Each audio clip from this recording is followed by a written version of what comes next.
¿Cómo les va? Buenas noches, gracias por estar nuevamente en Esto Hoy por Hoy. Otro miércoles que nos encontramos aquí por la pantalla de Canal 4 Regional. Vamos a hacer como una especie de segunda parte porque creo que era por el mes de abril, si no me equivoco, que habíamos hablado y que empezábamos a hacer también un análisis a nivel nacional de cómo estaba la situación, de la imagen del presidente Javier Milei, de cómo era este panorama político, ¿no?, que se le avecinaba, teniendo en cuenta que muchas veces se hablaba de lo que era el primer semestre, ¿no?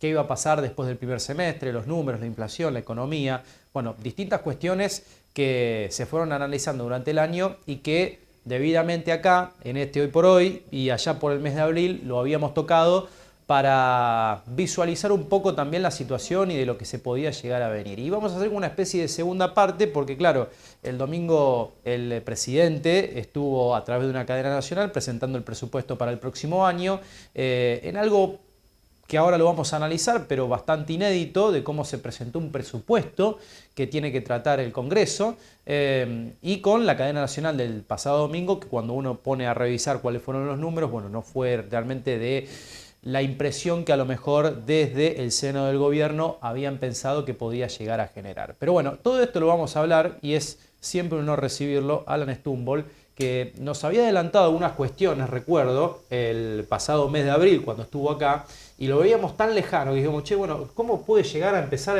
a evolucionar todo? Y prácticamente se fue dando todo el pie de la letra. Alan, gracias por venir. Bueno, ¿Cómo estás? muchas gracias, Juan, por la invitación y todo el Canal 4 por recibirme.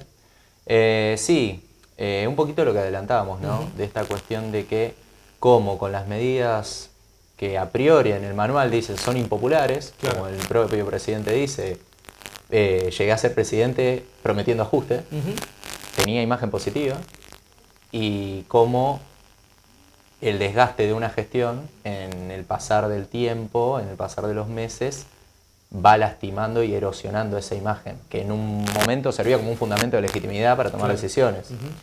Y bueno, un poco con esto que comentabas, para agregar lo del domingo, la cadena nacional, un poco de déjà vu trajo esa cuestión de hacer una cadena nacional para un anuncio de refuerzo de legitimidad, claro, en un marco del Congreso muy partidario, muy afín al libertarismo, con muchos diputados que también estuvieron ausentes, o sea, digamos, eso varía de acuerdo a los cortes de las cámaras, pero el presidente intentó reforzar su autoridad frente al Congreso. Bien. Y algo que hablamos en ese capítulo anterior es que de por sí es un gobierno débil en el Congreso.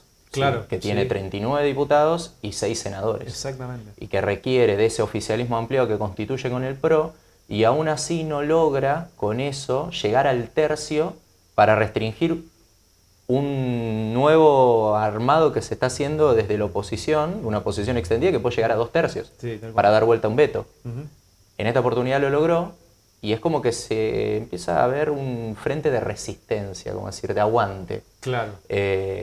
Milei ya está pensando en, puedo garantizar un veto, no sé si puedo aprobar una ley. Eso como una especie de, se envalentona con decir, bueno, tengo un triunfo político en el Congreso y esto me da la autoridad para seguir haciendo o el proyecto que tengo o seguir adelante con las ideas que tiene, ¿no? De ajuste, bueno, un poco de lo que venía hablando también al principio. Claro, es como cuando si vos sos director técnico y vos decís, bueno, sé que no le puedo jugar de par a par, bueno, entonces paro 4-4-2, claro, y tiro todo al fondo y trato de aguantar lo que más puedo, y bueno, y en una de esas capaz se da una chance de meter un gol. Sí, tal cual. Pero el planteo es defensivo, no, es muy distinto, ¿no? Obviamente que esta imagen de él hablándole al Congreso y donde ya la cuestión del rating muestra cierto desinterés, que ese factor antes no estaba, sí, de alguna manera se lo puso en una situación que lo terminó llevando un poco a que su discurso parece inadvertido. Claro. Pero tiene también un poco que ver con todo el aparato comunicacional, digamos, generalmente los libertarios a través de Twitter, a través de esos influencers que se le atribuyen tanto a Santiago Caputo, sí, o digamos a los más famosos como Juan Doe o el Gordodán, usan recortes y lo hacen circular por X. Claro. O sea, de esa manera hacen que circule el contenido. Obviamente el que tuvo más relevancia se cruce con el diputado Germán Martínez, pero después, sustantivamente, creo que fue un paso en falso. Paso en falso. Ahora, uno se pone a analizar esto, Alan, y ve que hay una cadena nacional de algo raro que un presidente esté presentando un presupuesto un domingo en horario prime time de la televisión. No terminan de ser los números favorables, por lo menos para la idea que ellos tenían. ¿Qué ves de lo que pasa en la calle? Hay un hartazgo por parte de la política, hay un hartazgo por parte de estas acciones de Milei, hay un hartazgo generalizado con todo lo que está pasando en el país, la gente está en otra. No, a ver, la gente está preocupada. Cuando uno investiga, hay dos, digamos, dimensiones. La personal, todos te reconocen que la situación está compleja, que es difícil, para todos, es transversal. Hayan votado o no al gobierno, todos la están pasando mal. Ahora, cuando vos tirás eso a futuro, el planteo es, ¿crees que a futuro esta situación va a estar mejor? Es lo que decimos del esfuerzo que hace la gente, ¿no? Exacto.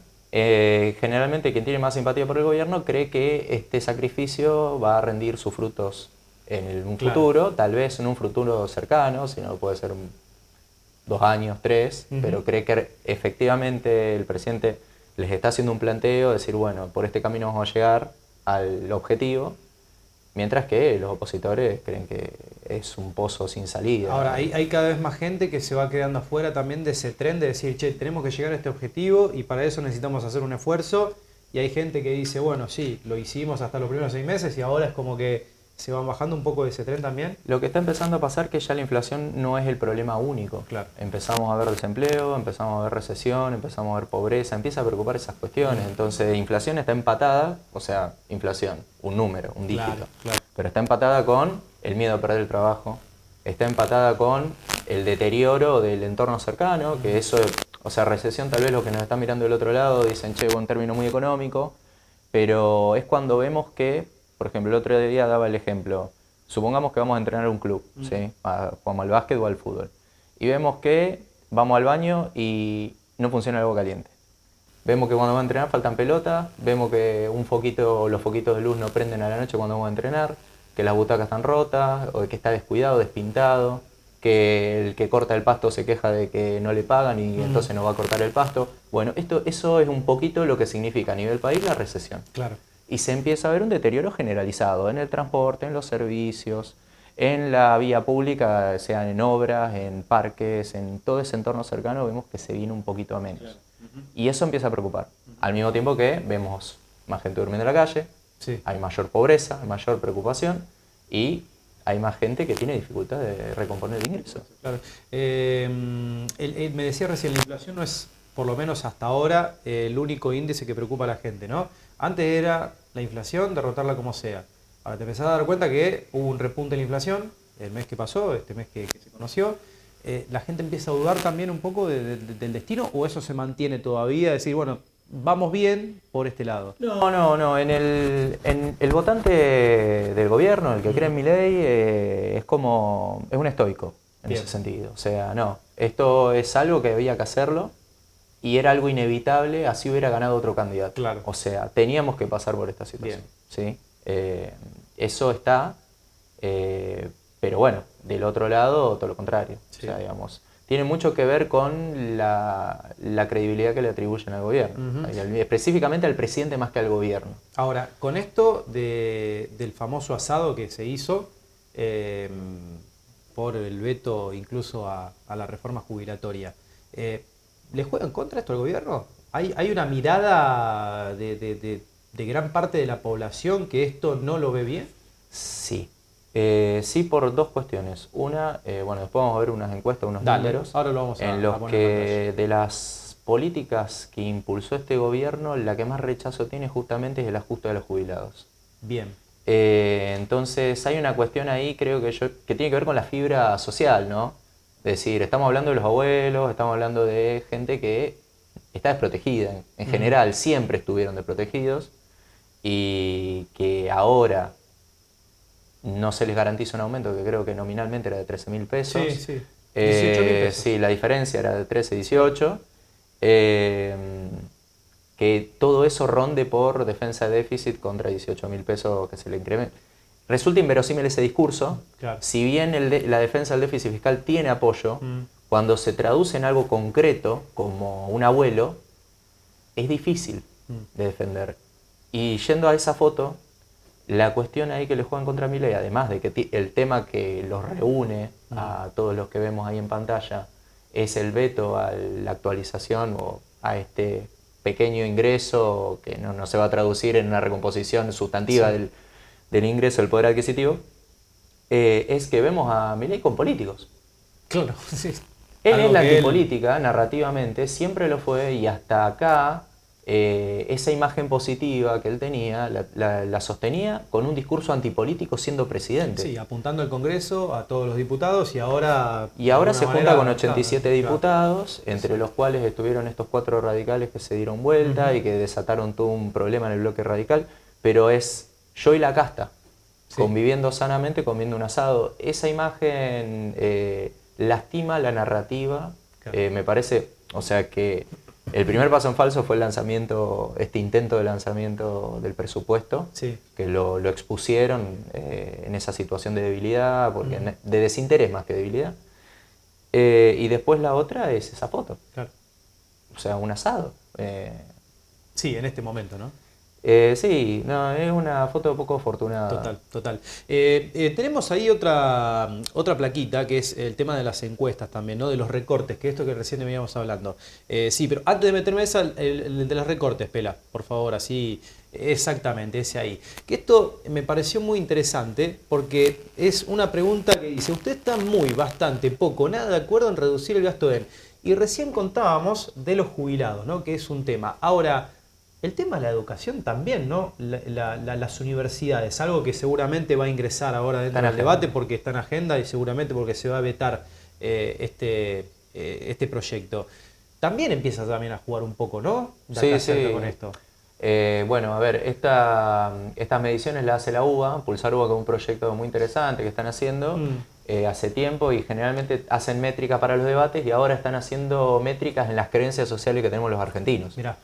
Gasto público, cuando hablamos de gasto público, generalmente el que está del otro lado está pensando en los sueldos de los políticos y sus asesores, ¿sí? O en los planes sociales. Generalmente tenemos esa asociación mental en forma rápida. Pero después empezamos a deshilachar que cuando se habla de que el gasto público es la educación, hay un gran acuerdo entre todos los argentinos de que la educación tiene que ser garantizada por el Estado. Totalmente. Es como un valor transversal. Claro. Seas libertario, seas del PRO, seas de Juntos por el Cambio, seas peronista, seas del Frente Izquierda, todos están de acuerdo en que la educación depende del Estado y tiene que haber un financiamiento sobre eso. Eso no es gasto público. Bien. Lo mismo pasa con la salud. Lo mismo pasa con la ciencia y la tecnología. Y la última, esa que me parece muy interesante. A ver, porque está justo el ahí está, cultura. Mirá. Es la cultura. Justamente en el discurso hubo una referencia a eso, de que, digamos, se decía, mientras se gastaban la plata en espectáculos, esa referencia recordamos de Lali Espósito en su momento, digamos, un ataque a la cultura como una forma de despilfarrar recursos públicos. Claro. Pero el consumo cultural de los argentinos es como algo que ya está garantizado, entonces no termina de cerrar qué es gasto público. Bien. Eso, ¿sí? Lo mismo pasaría si hablaríamos de, por ejemplo, los subsidios energéticos o de transporte. Nadie quiere pagar el transporte más caro. Y nadie quiere pagar las tarifas más caras.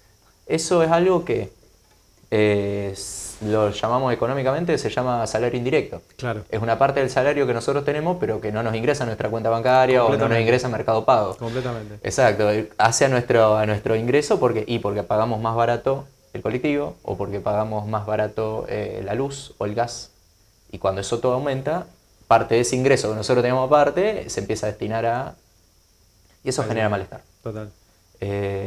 Entonces, el gasto público, cuando lo empezamos a deshilachar, empieza a mostrar estas cuestiones. Para los políticos sí, ajuste. Pero bueno, para mí no. Claro. El famoso ajuste a la casta que no se dio tan literal como había en su momento pensado el presidente, teniendo en cuenta que no se terminó de materializar en algunas cuestiones. No, a ver, esto no lo digo yo, esto lo han dicho ya un montón de especialistas, economistas y demás, de que hoy por hoy el superávit fiscal lo han logrado con el ajuste a los jubilados. Claro. O sea, por eso esta resistencia a otorgar un aumento o una fórmula, porque lo que verdaderamente los preocupa es no el aumento de esos 18.000 pesos o 13.000, sino la evolución de la fórmula. Absolutamente. Que le mejore a futuro, a mediano plazo, un poco el ingreso a los abuelos que están del otro lado mirándonos. Totalmente. Cuando habíamos hablado en abril, que habíamos hecho la primera nota de esta primera parte, hablábamos y nos llamaba mucho la atención, a mí me llamaba mucho la atención, decir, che, es impresionante la imagen que tiene el presidente, la imagen positiva que tenía el presidente, aún así con los recortes, los ajustes que venía realizando hacia la clase media, clases populares, y todo lo que fue prácticamente mediando en lo que fue principio de año. Quiero meterme ahora sí en las placas que ha traído Alan para ver, bueno, cómo fue evolucionando también esa mirada por parte de el propio presidente a través justamente de la opinión pública, de la opinión de la población. Y está bueno que nos empieces a explicar un poquito lo que vamos a conocer y que vamos a explicar y que vamos a ir tratando de entender. Bueno, ahí estamos viendo una encuesta de Suban y Córdoba, son dos consultores, la verdad, muy prestigiosos y que siempre van sacando números mensualmente, indicadores. Hasta acá la imagen y hasta incluso la gestión es como que estaba mesetada, ¿no? Bien. Había una expectativa, decir es algo nuevo, Milei, o sea, es un tiempo que él incluso en la apertura de sesiones dijo, es el último trago amargo, bánquenme, que la situación va a ir mejorando. Son un trago amargo difícil, pero vamos a salir bien. El tema es que uno puede aguantar siempre y cuando tenga un respaldo para aguantar. Claro. Y acá lo que empezamos a ver, que ese amesetamiento se empieza a romper. Bien. Y empieza a caer en números normales de gestión. O sea, todo presidente, más en Argentina, tiene un desgaste en cualquier lugar del mundo. Totalmente. Eso no nos tiene que sorprender. Y aparte vos fíjate que recién estoy mirando ahí, hasta... Eso es la expectativa, ¿no? La expectativa. Y hasta tan acertado fue lo que dijo Alan, cuando hablábamos en abril, que dijo, hay que esperar los primeros 6 meses. Y ahí estamos viendo que en julio es donde se empieza a desmejorar también un poco esta expectativa. No, totalmente porque bueno, ya es como que hay un tiempo prudencial en el cual se bancó lo que se pudo y ya la expectativa empieza a chocar con la realidad. Claro. Es decir, bueno, con esto que hablábamos, si yo tengo que jugar al hockey, al fútbol o al básquet, pero no puedo entrar a la noche porque no tengo luces, claro. O porque, qué sé yo, no hay pelota, o porque la cancha está en mal estado, o porque el personal del club está reclamando el sueldo, un aumento de sueldo y entonces no viene a trabajar, se hace difícil llevar la cotidianidad en ese contexto. Eso, bueno, nos pasa en 1.000.000 de situaciones, sea un kiosco o sea una pyme, que el otro día tuvimos el evento de la FIFE acá, claro. Y hablando con industriales, sea de acá del parque nuestro o de la región, están las tribus que creen que la situación va a mejorar, ¿sí? A futuro, esto mismo que hablamos desde el bolsillo de cada uno, pero cuando uno le pregunta por la actualidad, todos te dicen que están vendiendo menos y que están funcionando media máquina. Claro. Entonces, hay una transversalidad en esa situación. Igual a lo personal, nadie la está pasando bien, o sea, pero a futuro cambian las expectativas, ahí se polariza un poquito más. Total. Tenemos la siguiente plaquita para poner, Pela, así vamos también analizando y viendo qué es lo que nos trae esta consultora. ¿Qué tan grave o insignificante para usted la limitación por decreto del acceso a la información pública? Que claro, esto es algo, es una... Eso te toca más a vos en lo periodístico. Sí, exactamente. Esto hubo mucho enojo.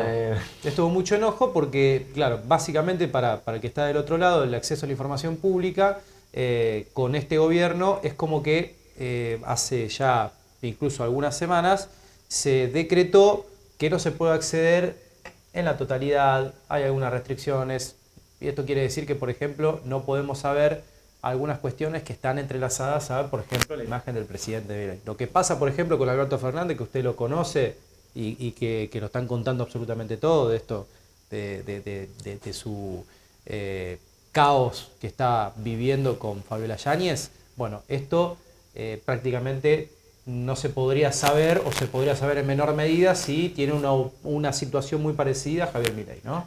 No, totalmente. Bueno, sobre el caso de Alberto Fernández, digamos, en el mismo caso judicial, se utilizan los ingresos y egresos de Olivo como una fuente para tomar un parámetro, decir, bueno, ¿a quién citamos a declarar y a quién no? Tal cual. Entonces, yo creo que hay temor a evitar esas situaciones a futuro. Che, ojo que no nos pase lo mismo que le está pasando a Alberto Fernández. Si estamos cortando leña del árbol caído, yo no quiero ser ese árbol en el futuro. Entonces, bueno, tratemos de tomar recaudos. Y lo interesante es la placa que le sigue a esta. A ver. Que muestra el nivel de acuerdo, de acuerdo al voto de las generales, cómo es el acuerdo a restringir el acceso a la información pública. Bien. Y el que más llama la atención acá es Bullrich. Mirá vos. Porque, digamos, de Bregman o de Massa ya más o menos por intuición sabríamos que podrían opinar. Pero de Bullrich, que digamos es el votante blando que tiene la Libertad Avanza, hay un rechazo del 70% a esta medida. Es mucho, ¿no? Porque recordemos que Juntos por el Cambio siempre ha tenido como bandera la institucionalidad. Entonces, La República. Y la República. Entonces esa cuestión de no permitir el funcionamiento de los medios de comunicación, la investigación y demás, hace ruido. Claro. Hace ruido. Y solamente hasta incluso, miren, 40% casi de Milei rechazo y un 48% de los votantes de Milei que dice, bueno, sí, los más duros. Claro. Los más estoicos. Claro. De esto que hablábamos, decir, pase lo que pase, estamos a fondo. Tal cual. Bueno, después no sé si más adelante tenemos lo de la gestión y la imagen. Bueno, a ver, esto es un poco lo que hablábamos con la anterior de Pulsar. Recién, claro. Es decir, si el gobierno hoy estaría analizando vetar, o sea, con esto que la bala que le entró de los jubilados, del veto a los jubilados, que si bien terminó en un asado, lo lastimó en términos narrativos y también en términos de imagen al gobierno. Yo creo que le molesta más eso, o da la sensación que le molesta más eso también, ¿no? Al riñón de la presidencia. Una tesis que me parece que está buena para analizar, es decir, si un presidente puede ser popular en un gobierno impopular. ¿Qué quiero decir? ¿Puedo sostener mi popularidad si todas las medidas que yo tomo son impopulares? Totalmente. ¿Hasta dónde? ¿Dónde está el límite de eso? Entonces, bueno, empieza a chocar un poco con esa situación. Es decir, bueno, tengo un respaldo, tengo el voto de confianza de mis electores, de estos estoicos también, pero empiezo a chocar en la frontera de lo blando, ese plus que me hizo presidente. Exacto. Y las universidades están al tope de la confianza, y eso es algo que ahora está en agenda. Es decir, bueno, ¿qué pasa con el financiamiento? También, ¿no? Claro. Y ahí lo que vemos acá es lo que explica por qué Milei ganó. Tenemos sindicatos, congreso, toda la casta, digamos lo que se denomina casta en términos clásicos de Milei en campaña. Exactamente. Miren la imagen que tiene y ahí vamos a entender por qué el discurso anticasta o anticongreso o antiinstitucional del presidente. Sí, o sea, aparte fíjate que tiene un fundamento. Sindicatos, que ya sabemos que la gestión de Javier Milei fue lo que apuntó. Después veíamos periodistas, bueno, ni hablar. Medios de comunicación también, adoptaron incluso hasta plataformas como por ejemplo X. Y después otro que era también muy contundente, que era la anterior plaquita, Pela, es ahí, los partidos políticos, claro, que esto es lo que hablamos de la casta, ¿no? Bueno, Congreso, fíjate, iglesias evangélicas, justicia argentina. Sí, o sea, es prácticamente al pie de la letra de decir, bueno, tenemos todos estos datos, vamos por este lado, ¿no? No. ¿Es algo que se mantiene claro en el gobierno esto? No, yo creo que sí, yo creo que sí, lo tienen, pero bueno, están empezando a tener estas dificultades de, bueno, si necesitamos gobernabilidad, en algo tiene que ceder. Totalmente. O sea, esos 4 diputados radicales que se sumaron y que fueron desafiliados, y bueno, alguien se sentó, o sea, se sentaron con el mismo presidente. O sea, le guste o no le guste, tarde o temprano termina siendo política. Claro. Termina siendo un asado con diputados. Totalmente. O sea, y ahí es donde empieza a entrar el ruido. Claro. Si vos eras distinto, ¿por qué te asociás a todo esto? Exactamente. Porque miren la imagen que tiene Congreso y de ahí sale un asado con diputados. O sea, es un oxímoron. Exactamente.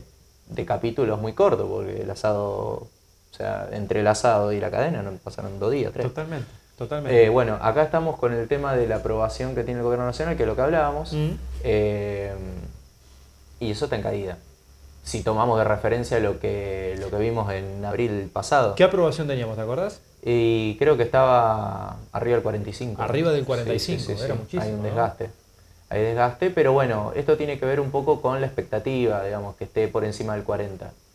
Después hay otra que muestra un poco más la serie histórica, no sé si estará más adelante, pero bueno. Bueno, esto es lo de la dirección, claro. Es decir, bueno, ahí ya está más cerca del 40. Hay un poquito más de dudas. Pero bueno, acá, esta. ¿Qué aprobación tiene del gobierno nacional? Vamos a abril, 47. En abril, claro, 47, 42. 42. Claro. Perdió 5 puntos. Sí, es mucho. Y convengamos que esto es principio de septiembre. Claro, O porque sea, no hemos llegado a fin de año todavía, donde ahí empieza también a jugar, ¿no? Un poco más la expectativa de la gente. sí, sí, total. Yo creo que bueno, todo el escándalo de Fernández les dio aire al gobierno para decir, bueno, Claro. salimos de agenda y bueno, se la dejamos todo a Alberto, no digamos, o sea, no digamos nada. Y bueno, y ahora que ya ese tema salió, Sí, se apostó por este relanzamiento de la autoridad presidencial en el Congreso que no funcionó. total. No funcionó. Bueno, y acá estamos lo que hablamos al principio. Esto de, si vemos abajo, cómo la reprobación que tiene el freno de la entrega de medicamentos oncológicos, claro, sí, sí. la entrega de medicamentos a los jubilados, las prestaciones de medicamentos de PAMI, las prepagas, Claro. el aumento de nafta, luz y gas, que es un poco lo que hablamos, que, a ver, arriba de todo está la lucha, la defensa del déficit fiscal. Que todavía mantiene Que está en números un caballito de de batalla, balotaje, ¿no? porque mira, Claro, 51,5, 33. Sí, sí. Ahora, abajo, en esto que el mismo ejercicio que hicimos con el gasto público, es decir, bueno, yo le digo a la gente que nos está mirando del otro lado que es gasto público, la mayoría va a pensar en políticos y asesores y casta. Pero donde se está recortando, para que se llegue a ese superávit que está arriba de todas las políticas que se defienden, está en la medicación y en las prestaciones del jubilado. Claro. Entonces, es un círculo vicioso. Total. Esa es la famosa planilla del Excel, ¿no? Que siempre nombraba, es decir, para que cierren los números, pero en el medio estás restringiendo la entrega de medicamentos oncológicos. Bueno, son formas de administrar Claro. y visiones de la realidad diferentes. Claro. O sea, entonces, bueno, el gobierno le está dando prioridad al Excel, a que cierren los números, y no tanto al costado tal vez más humano, ¿no? Total. Es decir, bueno, ¿qué pasa con esta gente que necesita y que no puede acceder a un medicamento oncológico? ¿Qué pasa con los jubilados que no pueden comprar los medicamentos o que tienen que elegir qué medicamento compran ahora? Exacto. Es una situación compleja en lo social. O sea, la parte de la pirámide social de abajo la está sufriendo mucho. Y volvemos a lo mismo que hablábamos al principio. Pero, más allá de eso, lo que no hay que olvidar es el nivel de hartazgo que venía acumulado con todas las experiencias de gobierno anterior. Ese es el combustible que lo sostiene. Es decir, bueno, a ver, si probé Tanto con rechazo lo que Cristina, había que, no claro, funcionó. claro, Probé claro, con Macri, no claro, funcionó. Probé con Alberto, no funcionó. Massa tuvo su oportunidad, no funcionó. Tampoco del otro lado hay algo que aparezca como nuevo, ¿no? Yo probé con todo. Claro. Entonces compré lo distinto. Exacto. Ese hartazgo es el principal combustible de legitimidad, pero ahora está en disputa con la realidad. Ahora, ¿a qué punto crees que puede llegar la población a decir, bueno, la verdad que esto ya me está hartando, y puede llegar a aparecer alguna vieja política o algún viejo político a decir, che, mira cómo está empezando a subir también por las cosas que dice? Porque digo, Jaureche creo que decía, ¿no? Que la clase media vota con el bolsillo. Digo, si la clase media está bien, vota una cosa, y la clase media está mal, vota otra cosa. Entonces, me da la sensación como que llega un punto que cuando se le termine un poco el crédito, puede llegar a aparecer lo pasado también como una opción. Hoy por hoy... Un Macri, Hoy por hoy no. A ver, tanto Cristina como Macri tienen un desgaste en términos Tiene de pública mucho muy desgaste, ¿no? alto, sí, y hay un desgaste con decir volver Cristina a lo habló mismo. el viernes, si no me equivoco. Sí, hay, hoy por hoy Cristina, digamos, es la que está de pie en el peronismo, o sea, un peronismo que todavía no está en recomposición. Pero a la vez es la más rechazada también, ¿no? Y al mismo tiempo tiene Claro. eso. Entonces, Macri tiene la dificultad de convivir, que sus electores tienen simpatía por este gobierno y está intentando buscar su lugar. Exacto. Por eso ahora está en esta situación de oficialismo ampliado, por decir, bueno, o sea, mi lugar es este, es tratar de facilitarle o darle cierta facilidad al O yo lo funcionamiento. acompaño hasta acá, yo ya no lo acompaño más. Exacto. El problema es que a veces con el PRO tampoco alcanza para llegar a este tercio de blindaje. Claro, claro, claro. Y es muy difícil cuando tú tenés enfrente un Congreso que se te está configurando en 2/3 de oposición. Claro. O sea que te puede dar vuelta un veto. O sea, el riesgo es alto. Pero bueno, hoy la apuesta del gobierno es esta, es decir, tiramos el equipo atrás, aguantemos y en las elecciones del año que viene vamos a tratar de recomponer el Congreso y tener, digamos, más oxígeno. La zanahoria del gobierno es bajar la inflación, que le den los números que bajan la inflación, que le dé el déficit fiscal cero y de eso decir, bueno, todo el esfuerzo valió la pena para esto, ¿no? Es que sí, es decir, bueno... Es lo único que le queda, diríamos. Ese es su vara de evaluación de gestión. Bien. O sea, es decir, a mí me van a evaluar si bajo o no bajo la inflación. Claro. El tema es de que, lo que hablamos antes, que se está diversificando un poco la percepción de cuál es el principal problema. Claro. También se identifica la corrupción como un problema económico. Mirá. Eso ha saltado también en algunos estudios de que las cosas están difíciles porque, bueno, alguien se hace la diferencia en el medio, en términos de gasto público y demás, ¿sí? Entonces se asocia la corrupción como una causa de inflación o una causa de gasto público. Sí. Como problema económico que también me había faltado mencionar. Después el tema del gobierno, bueno, está complicado y eso es algo que una lección que habrá dejado Massa también, de atarse al indicador. Tener cuidado con atarse a los indicadores en general, digamos, no es algo recomendable, digamos, en términos de asesoramiento o comunicación política, porque veamos lo que pasó con la inflación, tuvo un rebote. Entonces, lo que iba hacia abajo volvió a subir. Y ahora ya empiezan las dudas. Sí, y es difícil perforar el piso de los 4. Claro. Hay pronósticos de las consultoras privadas que lo puede llegar a lograr, pero el tema, ¿qué costo? Claro. ¿Qué pasa si la inflación de un día para el otro deja de ser de interés para el, digamos, el ciudadano común de pie y le empieza a preocupar otra cosa? Empieza a preocupar más la recesión, el desempleo. E incluso hasta ahí personas que te dicen, che, pero pará, porque acá me dicen el 4,2, pero en mi casa no fue el 4,2, ¿eh? Los precios... Bueno, después está también ese tema, hasta dónde la gente le crea el INDEC. Claro. Que eso ya viene lastimado de hace tiempo atrás. ¿Hay de cuando se credibilidad con el INDEC? ¿Ahora se ha dado vuelta eso, Alan, o no? Eso va a estar siempre. Va a estar siempre la duda. Tiene que ver un poco con esto que preguntaba, ¿no? Claro. Clarísimo. Tiene que ver un poco con esto que preguntaba vos, Guido, recién, de decir, che, ¿se puede volver al pasado? Y eso aplica para un montón de cosas en nuestra vida. Totalmente. Entonces, que el INDEC sea confiable, sí o no, no cierra, no termina de cerrar.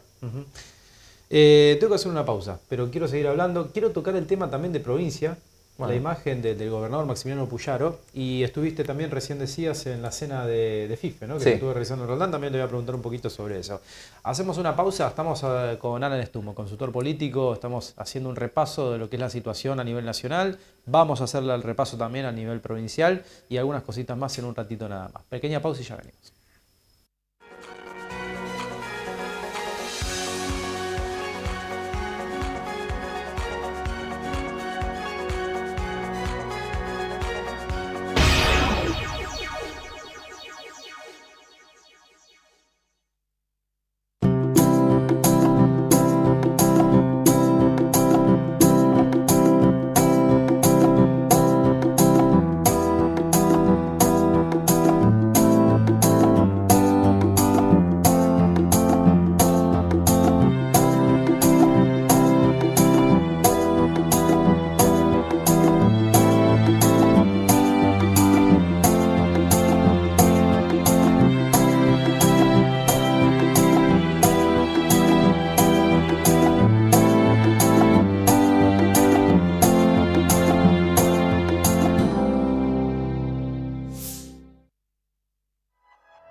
Hola, soy Diego Mateo y queríamos transmitirle la preocupación que tenemos con la enfermedad del dengue.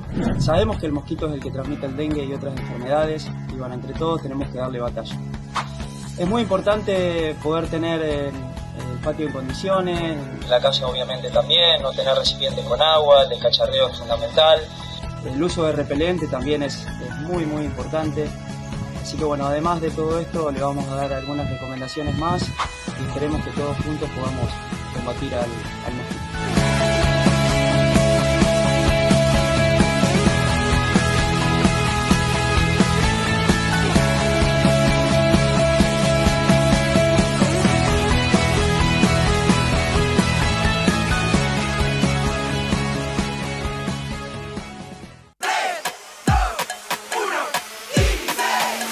son solo 6 pasitos. A la suerte hay que ayudarla. Con el Kini estás a 6 pasos de tus sueños. ¿Qué esperás para cumplirlos? 6, 5, 4, 3, 2, 1, Kini 6.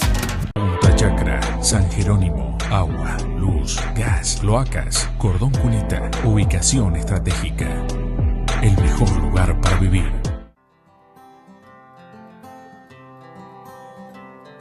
¿Quieren escuchar y ver música de otras épocas?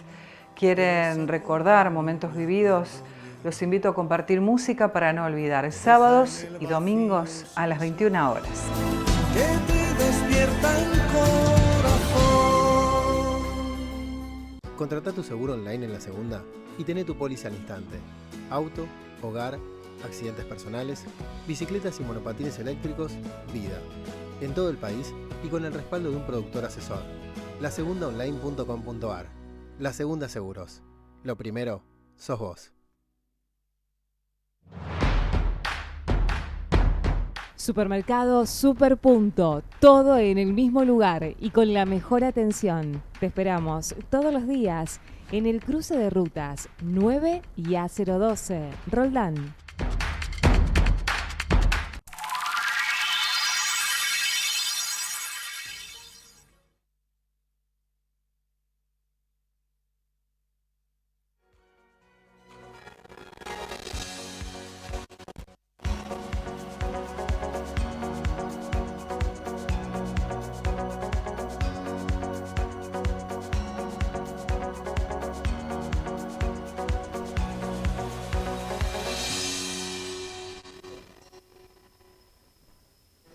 Seguimos hablando con Alan Stumble, consultor político, seguimos haciendo un repaso de la situación, ¿no?, que estamos atravesando a nivel país, a nivel provincia, dentro de este panorama, ¿no?, que vamos transitando, que todavía no hemos llegado a fin de año y seguramente en Argentina creo que podemos hablar que 2 meses es un montón, una semana es un montón, imagínense 2 meses, 3 meses, ¿no?, que falta para que termine el año. No, para Argentina, una semana es un montón. Una semana es un montón de tiempo, ¿no? País. Estamos hablando acá y ya la semana que viene cambia absolutamente todo. Alan, ¿estuviste en el almuerzo que se hizo de la Federación de Empresarios en Santa Fe? Bueno, que entre otras cosas reunió grandes empresarios, medianos empresarios, pequeños empresarios, política. ¿Cuál fue tu percepción de ese lugar? ¿Qué pudiste tantear? ¿Qué pudiste charlar? Recién adelantaste algo, ¿no? Un poco en lo que decías de las conversaciones que tuviste con algunos. Sí, total. Primero que, bueno, o sea, como dos roldanenses creo que pase algo así en nuestra ciudad es importantísimo. Aparte también acercar a la comunidad lo que hacen las empresas y las industrias de la ciudad, una iniciativa tremenda. Completamente. Así que bueno, eso es un motivo, digamos, como para ponderar. Después adentro, bueno, hablando un poco, justo está muy fresco lo de la baja del impuesto país, que tiene un poco que ver con lo de las promesas del gobierno de ir bajando paulatinamente impuestos. Pero bueno, algunos los benefician respecto de su sector y a otros no. Claro. Y ahí vos empezás a ver que hay 2 tribus conviviendo dentro del universo empresarial.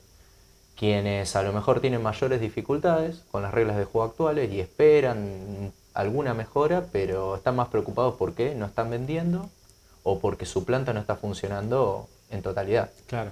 O que incluso han tenido que vender alguna máquina. Sí, o sea que eso también se ha venido marcando la reducción de la capacidad instalada, digamos, se ha hablado un poco de eso. Y después tenés otros que es como que, bueno, o sea, tienen más aguante, tienen otra espalda, digamos, y creen que hay que pasar por todo esto también. Sí, y tienen una expectativa más hacia, bueno, está bien, un poco me beneficia el impuesto país, puedo aguantarlo, así funcionando a media máquina, así hayan caído las ventas, lo puedo aguantar. Y bueno, y la expectativa está puesto hacia adelante, ¿no? Es decir, bueno, sí, ¿no? Se va a ver si se saca el cepo o no se saca el cepo. Hay otro nivel de expectativa en el que tiene una espalda y un aguante y una estructura mucho mayor que el que recién arranca o el emprendedor o la más pequeña industria, más micropymes, si sería, ¿no? O sea, se ve mucho ese doble juego. Ese doble juego. ¿Cómo reaccionaste a los discursos que hubo? Está bien, hubo discursos de parte de los empresarios. Bueno, estuvo el intendente de Roldán también, Daniel Escalante, que estuvo realizando sus discursos. estuvo el gobernador, estuvo la vicegobernadora. ¿Cómo tanteaste eso? ¿Viste conforme en lo que tocó decir, por ejemplo, el gobernador, la vicegobernadora, el intendente Roldán? Sí, a ver, en el sector, digamos, convengamos que la industria estaba como centro, salvo en un solo discurso donde se filtró el mensaje político que tenía más que ver con el gobernador, Claro. por lo que había pasado el día anterior con en la legislatura provincial. la reforma jubilatoria. En la reforma jubilatoria, que dado el nivel de escándalo que tomó lo que sucedió en la puerta de la legislatura, todo lo que fue reforma... Fue la pasó... primera aparición pública del gobernador en ese sentido. Exacto, y no se había proclamado públicamente, la vicegobernadora sí, había salido en Twitter, pero el gobernador no. Y guardó ese mensaje para este marco. Y bueno, y ahí se da una diferencia, creo yo, si lo marcamos un poquito con lo que veníamos hablando de Milei, ¿no? Sí. El gobernador Puyaro llega también por cierto hartazgo con la gestión anterior, que le sirve como combustible. Hay un combustible a decir, bueno, hay una gestión que prácticamente no se mostró, que fue la de Perotti. Sí. Y está ese respaldo que ahora se traduce en ventanas de oportunidad para el gobernador, digamos, para esta gestión del gobierno provincial, que tiene instancias que ni incluso, si queremos, en lo más similar que fue la etapa de los gobiernos del Frente Progresista, Claro. que en la que él fue ministro, tal vez con la que más sintonía él ha tenido, tal vez con la de Lifchitz, por su lugar en el Ministerio de Seguridad, ni siquiera Lifchitz tuvo las ventanas de oportunidad que hoy tiene Puyaro.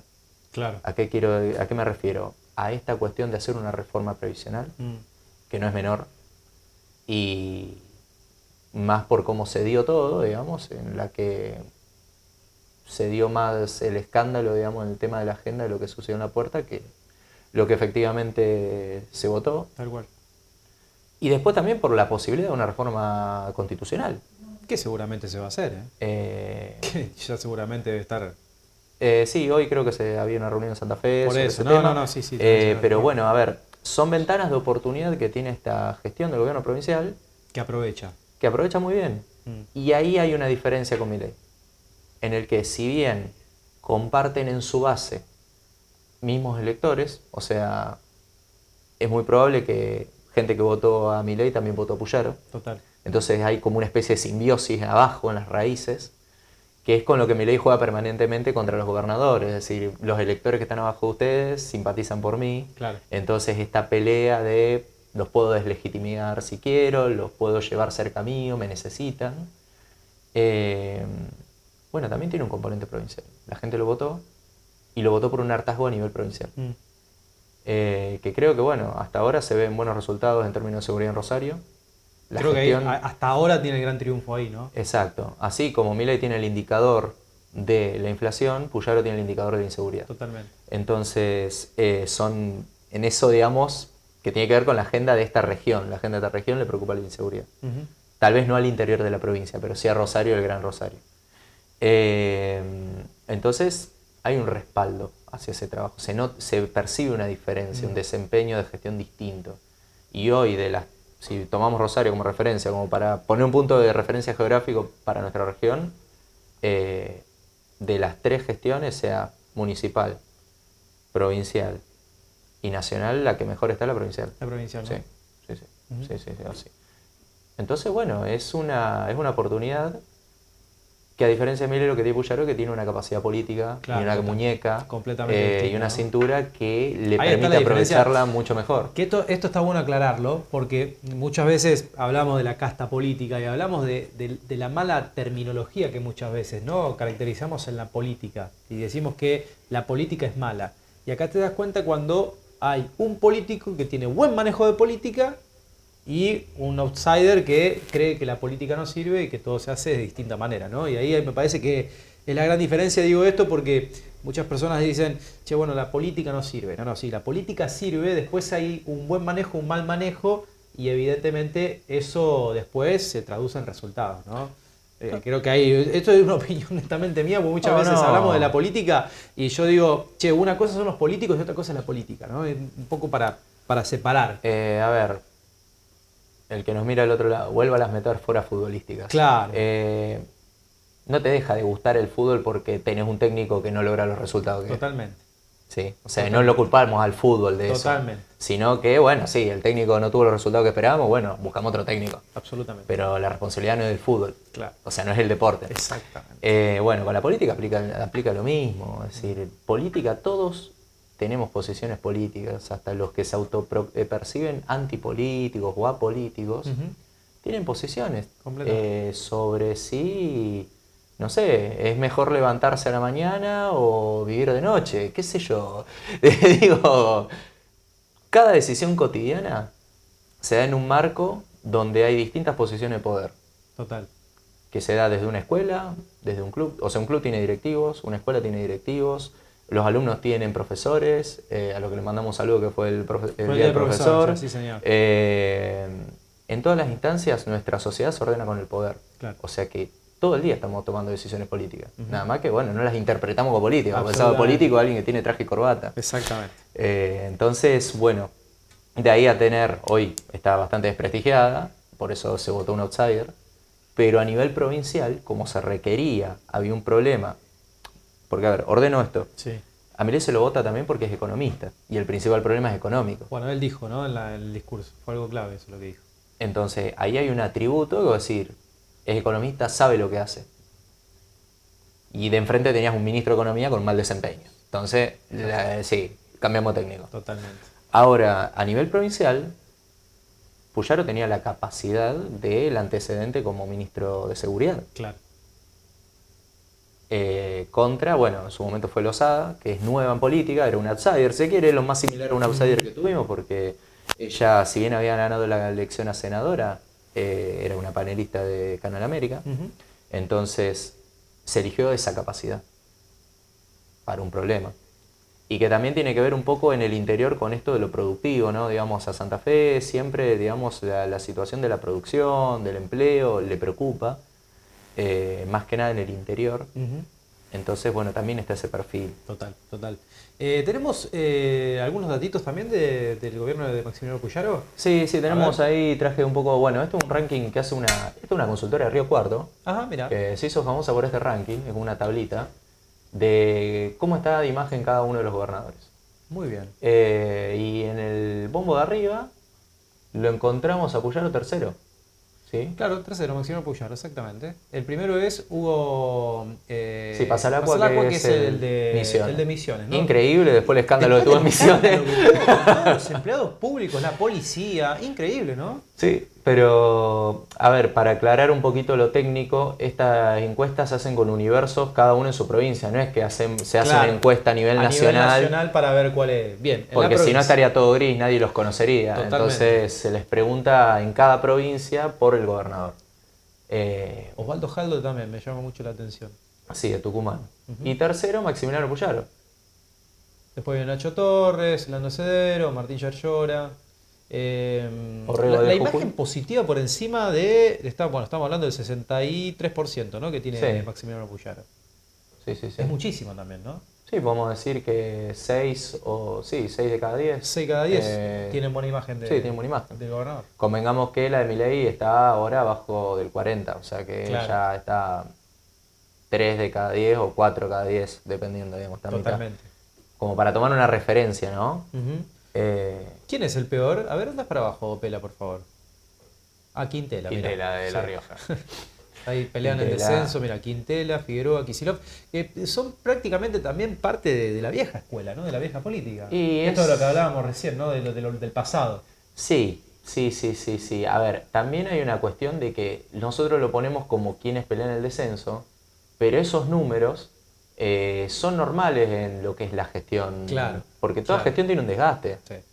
Y convengamos que lo que hablamos recién, cuando hablamos de casta generalmente conocemos a los políticos, no conocemos a todos los componentes de la casta. Completamente. Si yo vengo y pregunto, bueno, a ver, que nombren a los 5 jueces de la Corte, o sea, nómbrenme a los jueces de la Corte de Santa Fe, no conoce a nadie, los que se sentaron el domingo a la mañana, o Gastaldi que anunció que se retira. Exacto. No sabemos quién es Gastaldi, en general. Entonces, casta es el político. Totalmente. Hablo en términos de percepción de opinión pública, o sea, por la duda para... Sí, o sea, por supuesto. Bueno. Esto encuentra en provincia de Santa Fe, ¿no? Sí, del 2 al 6 al de 6 de septiembre. septiembre. 850 casos, la imagen del gobernador Maximiliano Puyaro, 35,9% es buena, 25,8% muy buena. Ujú. Y después, bueno, mala el 17,9%, muy mal el Muy mal el 15,6%. 15. O sea que tenés un 61,7% de buena imagen del gobernador. Pero hay como una imagen positiva que dice ahí en agosto de 2024 como que está en baja. Sí, está en Esto- baja si vos lo comparás con agosto. Con agosto sería, ¿no? Sí, Claro, pero son fluctuaciones que ya te digo, son normales por el flujo de la gestión. totalmente. Pero que esté en 60 positiva acumulada es... No, para un es gobernador terrible. es un montón. No, es un montón. Esto es del 2 al 6 de septiembre. Claro, todavía no estábamos teniendo lo de la caja de jubilación Claro, y la no, reforma todavía no. previsional. Bien. Es que recordando un poco el programa anterior, es siempre tomemos en cuenta que las encuestas o los resultados cualitativos son fotos de un Exactamente. momento que, o sea, siempre estamos analizando fotos del pasado. Tal cual, tal cual. Porque es muy difícil medir en tiempo real. Tal cual. Lleva todo un proceso y bueno, siempre estamos corriendo de atrás con la metodología. Totalmente. Entonces, bueno, no, y también, digamos, el gobernador hoy tiene la ventaja de que maneja la agenda y que enfrente hay una oposición que...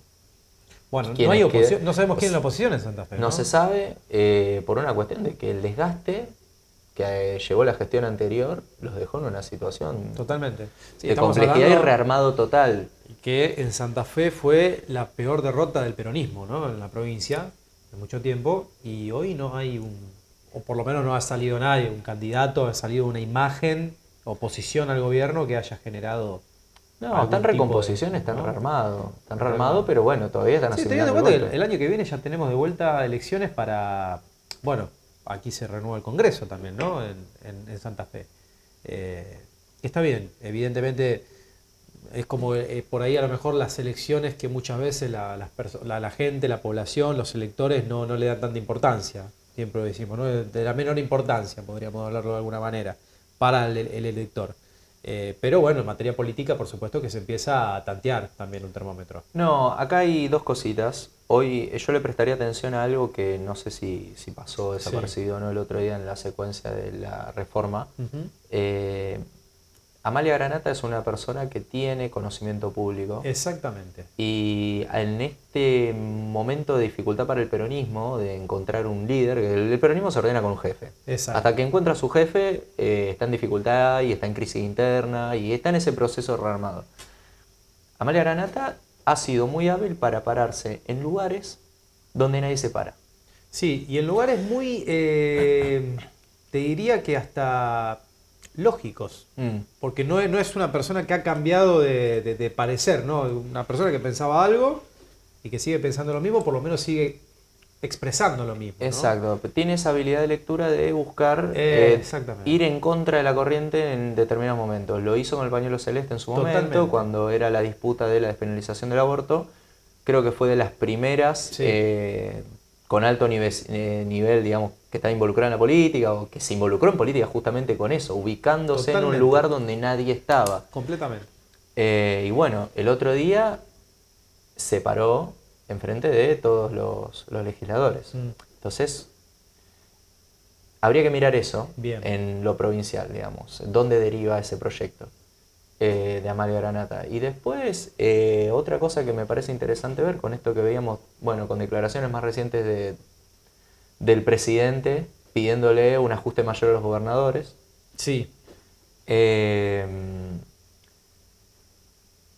Los gobernadores más cercanos, más dialoguistas, por esta composición, por esta simbiosis que tienen en la opinión pública de convivencia forzada con Milei, es como que siempre andan tratando de hacer equilibrio, ¿no? Sí. Entre decir lo que es bueno para la provincia. Voy al Pacto de Mayo, pero Exacto. me posiciono en otro lado por el recorte y eso, ¿no? Sí, no, páguenos lo que nos deben. Claro. Voy al Pacto de Mayo, pero páguenle a Santa Fe lo que le corresponde. Exacto.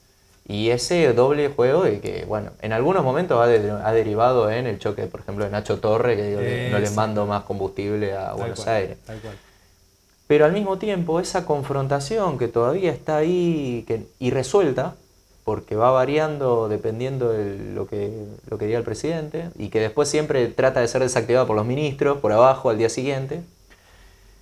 Y eso también lo mencioné en el programa anterior, de que permite que se tiendan cables entre gobernadores. Bien. Señales como la de Kicillof mandando patrulleros a Santa Fe en Kicillof, su claro. momento en la crisis de seguridad. Kicillof, Nacho Torres y Puyaro, ¿no? Claro, una exacto. conexión ahí. Señales como el coloquio idea que estaba Frigerio, Puyaro y Yarlora. Claro. Hay puentes, bueno, digamos Nacho Torres también, que fue a Paranel otra vez por el tema de la Fundación PRO, no me acuerdo ahora el nombre. Pero los gobernadores tienden puentes entre ellos. Entienden de que van a tener su momento. Y respondiendo un poco a esto que me preguntaba, si mirás hacia atrás, ¿volverías a Macri o volverías a Cristina? Que no creo. Pero hacia futuro, este factor de, en un desequilibrio generalizado, buscar a alguien con capacidad, puede aparecer un gobernador. Y en ese armado que se está gestando por abajo, subterráneo, que llega, digamos, supera incluso al signo partidario, puede gestarse algo a partir de eso. Lo vimos, algunos juegan más al dialoguismo, pero al mismo tiempo se conforman como bloque, Provincias Unidas, que es lo que armaron, digamos, algunos gobernadores del interior, para tener más fuerza en el Senado. Imponer junto a la Patagonia. Claro, y la Patagonia, es imponer condiciones para decir, tenemos que fortalecernos para reclamar lo que le corresponde a nuestra provincia. Total. Alan, ha sido un placer tenerte acá, charlar, hacer esta segunda parte. Vamos a ver si tenemos una tercera parte, porque falta todavía hasta que lleguemos a diciembre, puede pasar cualquier cosa. Así que, pero aún así va a ser un honor tenerte. Así que gracias por venir. Gracias, Juan, por la invitación. Y saludos ahí a Roberto y Nelda, que me están viendo seguro. ¿Está ganando Roberto y Nelda? Qué grande, papá. Sí, ya se recuperó. La edición anterior lo teníamos embromado al nono y ahora ya está bien. Ahora ya está bien. Sí. Le mandamos un abrazo. Gracias, Juan, por la invitación. Alan Stumble estuvo aquí con nosotros en Esto y por hoy de miércoles. Nosotros nos vamos. Gracias, Pela Unión Nazareno, como siempre, estar del otro lado en los controles. Gracias, Nicky Murelli, también en la producción. Nos reencontramos el próximo miércoles, como siempre, con más Hoy por Hoy, para seguir con el periodístico de la casa. Que tengan linda semana. Hasta la próxima.